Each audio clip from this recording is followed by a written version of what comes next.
ఈ పేరుకు పరిచయ వాక్యాలు అక్కర్లేదు. ఎందుకంటే తన విలక్షణ నటనతో ప్రపంచవ్యాప్తంగా అభిమానులకి చేసుకున్నటువంటి భాషా భేదం లేకుండా అందరూ చాలామంది ఆయన అభిమానిస్తారు కమల్ హాసన్ అంటే. ఆయన చిన్నప్పటి నుంచి అంటే బాలనటుడిగా ప్రవేశించి ఇప్పటిదాకా చాలా కాలంగా 50 ఏళ్ళు, 60 ఏళ్ళ నుంచి ఆయన నటుడుగానే కొనసాగుతున్నాడు. చాలా అంటే ఎలా చెప్పాలంటే ప్రసిద్ధి చెందిన నటుడు, ప్రముఖ నటుడు, చాలా ఎలా చెప్పాలి ప్రతిభ గల నటుడు మెయిన్‌గా చెప్పవలసిన.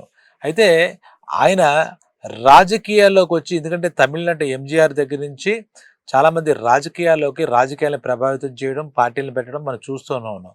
అలాగే కమల్ హాసన్ కూడా మక్కల్ నీది మయ్యం అనే ఒక పార్టీ పెట్టి, ఆ పార్టీ ద్వారా రాజకీయాల్లో మరి సేవలు చేయాలనుకున్నారో, రాజకీయాల్లో ప్రక్షాళన కడగాలనుకున్నారో, అధికారం చేపట్టడం ఒక లక్ష్యంతో ఆయన పెట్టారు. ప్రజలకు ఇంకా చేరువ కావాలి తనకి ఎందుకంటే ఆల్రెడీ ఒక గుర్తింపు ఉంది విశ్వవ్యాప్తంగా అనుకున్నారు. ఆ మక్కల్ నీది మయ్యం అని ఇంతకు ముందు జరిగినటువంటి అసెంబ్లీ ఎలక్షన్‌లో ఎటువంటి ప్రభావం చూపించలేకపోయింది. ఏ సీటు గెలుచుకోలేకపోయింది. అది పక్కన పెడితే ఇటీవల డీఎంకేతో కలిసి ఆయన చేసిందేంటంటే ఆ సహాయ సహకారాలతో రాజ్యసభ ఎంపీగా ఆయన నామినేట్ అయ్యారు. ప్రస్తుతం ఆయన రాజకీయాల్లో ఒక ఎంపీ, రాజ్యసభ ఎంపీ. ఆ రకంగా కమల్ హాసన్ ఉంటే రీసెంట్‌గానే ఒక సినిమా కూడా చేశారు మణిరత్నం గారితో కలిసి 'థగ్ లైఫ్' అని. అది కొంచెం నిరాశపరిచిన మాట వాస్తవమే. ఆయన నటన చేస్తూనే రాజకీయాల్లో తనేంటో చూపిద్దామన్నట్టుగా ఆయనకు ఉంది. అయితే ఆ తమిళనాడు రాజకీయాల్లో ఏంటంటే సనాతన ధర్మం పై చాలామంది ఈ కక్ష కడతారు. అదే రకంగా సనాతన ధర్మంపై వాళ్ళకి వ్యతిరేకం ఉంటుంది. ఆ సనాతన అనే పదం వింటేనే వాళ్ళకి చాలా కష్టంగా తోస్తుందేమో తెలీదు. తమిళనాడు రాజకీయాలు మొట్టమొదటి నుంచి పరిశీలిస్తే ఆ తమిళనాట ఎన్నో దేవాలయాలు, ఎంతో హిందూ ధర్మం, ఆ సుబ్రహ్మణ్య దేవాలయాలు, శక్తి దేవాలయాలు, గణపతి దేవాలయాలు ఎన్నో ఉంటాయి. ఎన్నో ప్రముఖమైన దేవాలయాలు ఉంటాయి. ఎంతోమంది అంటే హార్డ్‌కోర్ భక్తులుంటారు. అయితే అక్కడే ఒక నాస్తికవాదం, అక్కడే ఒక హేతువాదం, అది కూడా పెరియార్ ఉద్యమం నుంచి కూడా వస్తూ ఉండడం వల్ల ఈ సనాతన ధర్మాన్ని ఖండించేవాళ్ళు చాలామంది అక్కడ ఉంటారన్నమాట. అలాగే ప్రజలు కూడా అలాగే ఉంటారు, పార్టీలు అలాగే. ఈ రకంగా చూస్తే ఇవాల్టి విషయానికొస్తే ఈ తమిళ హీరో 'సూర్య' అగరం ఫౌండేషన్ అని చెప్పి ఒక విద్యా సంస్థలు 15 ఏళ్ళుగా నడిపితే దాని యానివర్సరీకి ముఖ్య అతిథిగా మన లోకనాయకన్ కమల్ హాసన్ వెళ్ళారు. అక్కడ ఆయన సంచలన వ్యాఖ్యలు చాలా ఘాటుగా చేశారని చెప్పాలి. సనాతన బానిసత్వాన్ని ఎదుర్కోవాలంటే ఇదొక్కటే ఆయుధం అని చెప్పి ఒక మాట చెప్పారు. అది ఆ స్కూల్ ఫౌండేషన్‌కి ఈయన గెస్ట్‌గా వెళ్ళి చెప్పిన మాటలు మొత్తం మొత్తం భారతదేశం అంతటా ఒక సంచలన వ్యాఖ్యలుగా ఆయన సంచలన వ్యాఖ్యలు చేయడం చాలా ఘాటుగా చేశారని చెప్పాలి. తమిళనాడు ఇంతకు ముందు నుంచి కూడా ఒక ఒక వివాదం జరుగుతుంది. అంటే మెడికల్ ఎంట్రన్స్ కోసం అంటే వైద్య విద్య చదువుకోవాలంటే ప్రభుత్వం అంటే నీట్ అని ఒక ప్రవేశ పరీక్షలు పెడుతుంది.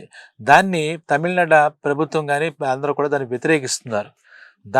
దాని మీద కొంత ఘర్షణ జరుగుతోంది. ఆ వివాదాలు ఉన్నాయి ఇంకా. అంతగా దానికి ఇది ఆధారంగా తీసుకొని ఇప్పుడు ఈ అగరం ఫౌండేషన్ వాళ్ళు పెట్టిన యానివర్సరీ చెప్పిన మాటలేంటంటే, మనకి చట్టాలను మార్చగలిగే శక్తి విద్య ఒకదానికి ఉంది. ఆ విద్యకి ఆ బలం ఉంది. చట్టాలను మార్చగలిగే కాబట్టి ఆ ఆయుధాన్నే మనం పెట్టుకొని గెలవాలి తప్పితే మరి ఏ ఆయుధం దాంతో గెలవలేము. అసలే మూర్ఖులు మెజారిటీ మూర్ఖులు వాళ్ళు గెలుస్తారు. ఆ సమయంలో జ్ఞానం ఓడిపోతుంది. సనాతన బానిసత్వం అసలు సనాతన అనే పదం అక్కడ ఎందుకు వాడాల్సొచ్చిందో కూడా తెలీదు. అలాగే ఈ రగులుతున్న నీట్ అంటే వైద్య విద్య విషయంలో ఎంట్రన్స్‌గా విద్య గురించి మాట్లాడుతూ పట్టణ ప్రాంతాల్లో బాగా డబ్బున్న వాళ్ళు ఈ విద్యని ఈ ఎంట్రన్స్‌ల ద్వారా చదువుకోగలరు. ప్రైవేట్ కోచింగ్ సెంటర్‌లలో వాళ్ళు చదువుకుని నేర్చుకుని చేయొచ్చు. పల్లెటూరి ప్రాంతాల్లో బోర్డుల్లో బాగా మార్కులు వచ్చినా కూడా వాళ్ళకి వైద్య విద్య అందనంత దూరంగా ఉంటుందని ఆయన ఆక్రోశం వ్యక్తం చేస్తూనే దీనికి ఎవరినో ఆపాదించినట్టుగా ఈ సనాతన బానిసత్వం అనే ఒక పదం వాడి ఆయన ఈ విద్యా సంస్థ యానివర్సరీలో ఆయన ఆ పదాలు వాడవలసిన అవసరం లేదు.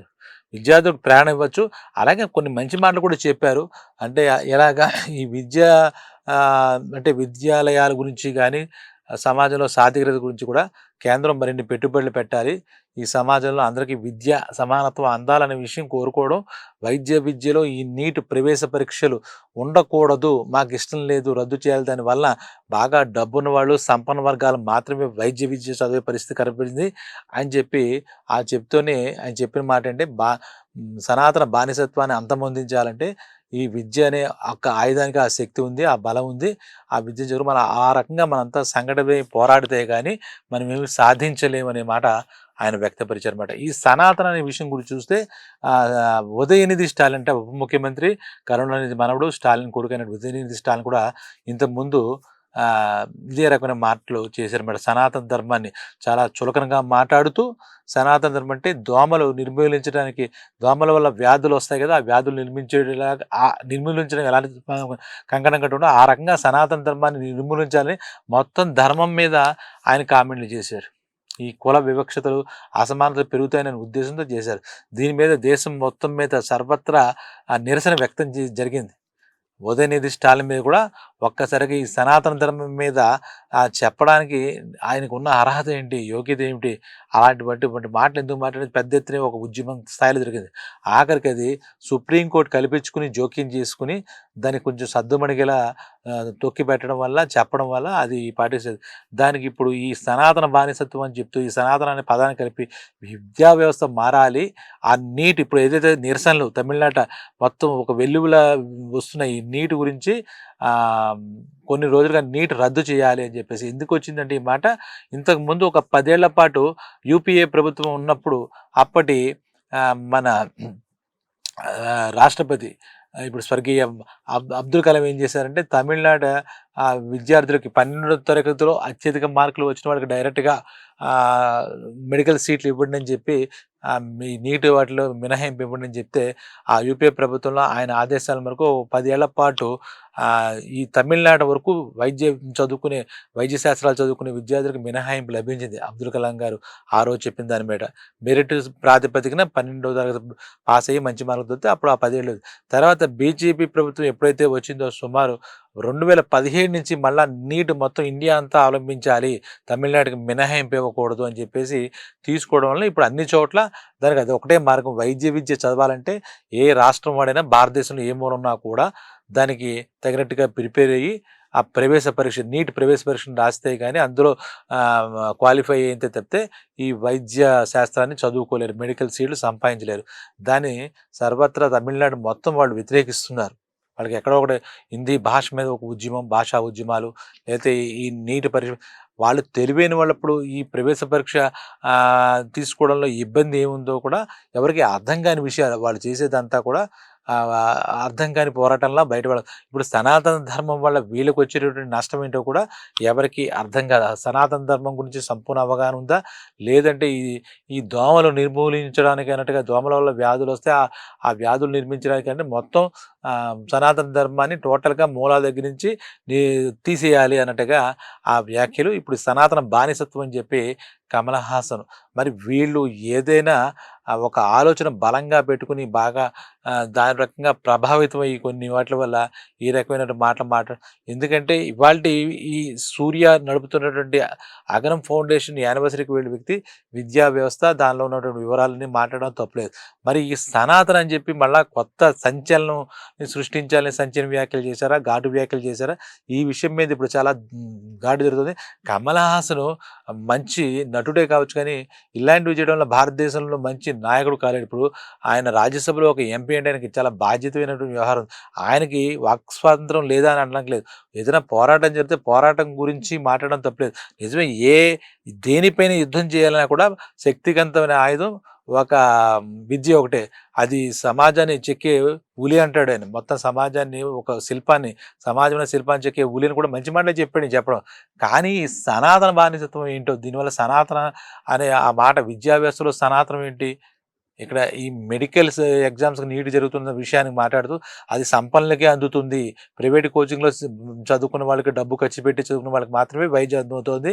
పేద విద్యార్థులకి, పల్లెటూరు విద్యార్థులకి అది అందని ద్రాక్ష అవుతోంది అని చెప్పడంలో ఎటువంటిది లేదు. ఇంకోటి మొత్తం భారతదేశం అంతా ఒక నీట్ అనే ఒక ప్రవేశ పరీక్ష పెట్టి, ఆ ప్రవేశ పరీక్షలో ఉత్తీర్ణులైన వాళ్ళకి ఈ వైద్యంలో సీట్లు ఇచ్చి జరుగుతుంది.